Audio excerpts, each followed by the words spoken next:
తిరుపతి పట్టణంలో తిరుపతి జిల్లా భవన్లో ఆదివారం బహుజన సాహిత్య అకాడమీ ఆధ్వర్యాన జరిపిన కార్యక్రమంలో మంగళగిరికి చెందిన ఆంధ్రప్రదేశ్ చర్మకార సంక్షేమ సంఘం రాష్ట్ర అధ్యక్షులు బుల్లా రాజారావును డాక్టర్ బిఆర్ అంబేద్కర్ నేషనల్ అవార్డుతో సత్కరించారు.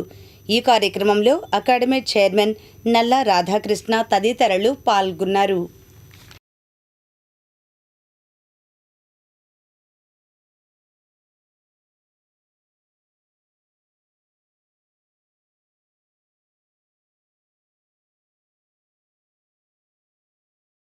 మంగళగిరిలోని నియోజకవర్గ వైఎస్ఆర్సీపీ కార్యాలయంలో అమరజీవి పొట్టి శ్రీరాములు జయంతి కార్యక్రమం జరిగింది.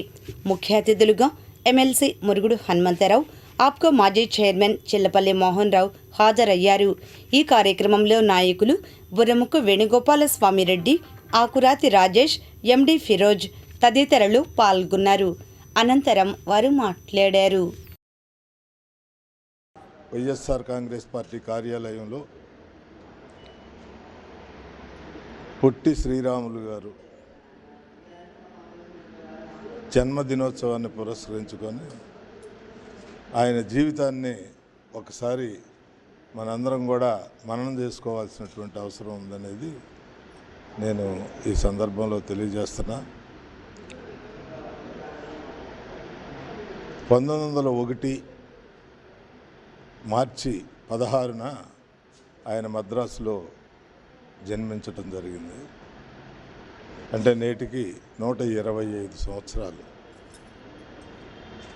125వ జయంతి సందర్భంగా ఈనాడు ఆయన జీవితాన్ని కొన్ని విషయాలు నేను మన కార్యకర్తల దృష్టికి తీసుకొస్తున్నా.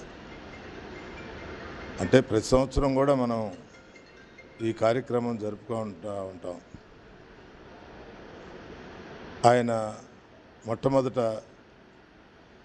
రైల్వే ఉద్యోగిగా అనేక కష్టాలు పడి చదువుకొని రైల్వే ఉద్యోగం చేస్తూ తర్వాత కొంతకాలం ఉద్యోగం చేసిన తర్వాత ఆయన భార్య తల్లి చనిపోయిన తర్వాత ఆయన మనసు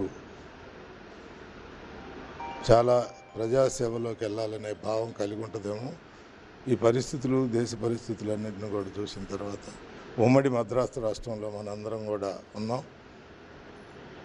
ఇదంతా కూడా గమనించి ఆ తర్వాత ఆయన తీసుకున్నటువంటి నిర్ణయం ఏంటంటే సబర్మతి ఆశ్రమంలో మహాత్మా గాంధీ గారి దగ్గరికి చేరటం, దళిత ఉద్యమాల్లోనూ పాల్గొనటం, దేశ సేవ చేసే కార్యక్రమాలన్నింటినీ కూడా కొంతకాలం